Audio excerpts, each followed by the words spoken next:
A reading from the book of Wisdom, chapter 2, verses 17 to 20.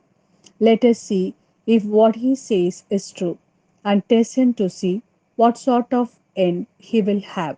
For if the upright man is God's son, God will help him and rescue him from the clutches of his enemies.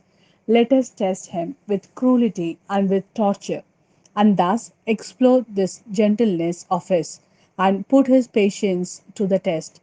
Let us condemn him to a shameful death, since God will rescue him, or so he claims.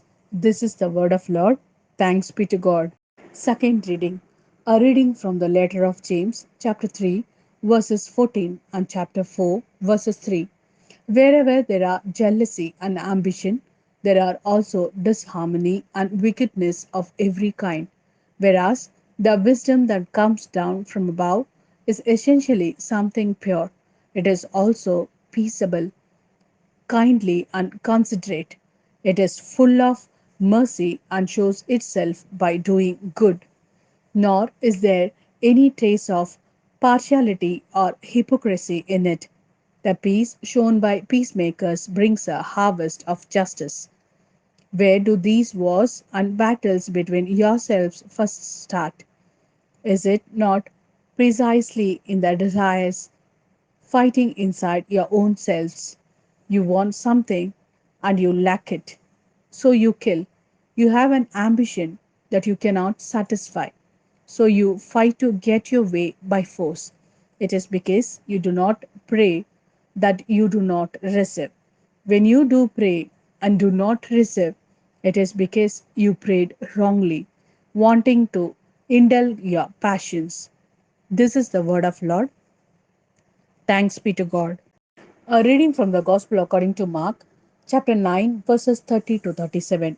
After leaving that place, they made their way through Galilee, and he did not want anyone to know, because he was instructing his disciples. He was telling them, the Son of Man will be delivered into the power of men. They will put him to death, and 3 days after he has been put to death, he will rise again. But they did not understand what he said and were afraid to ask him. They came to Capernaum, and when he got into the house, he asked them, what were you arguing about on the road? They said, nothing, because on the road they had been arguing which of them was the greatest. So he sat down, called the 12 to him, and said, if anyone wants to be first, he must make himself last of all and servant of all.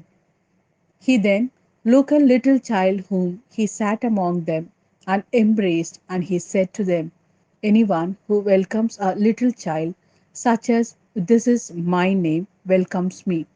And anyone who welcomes me welcomes not me, but the one who sent me.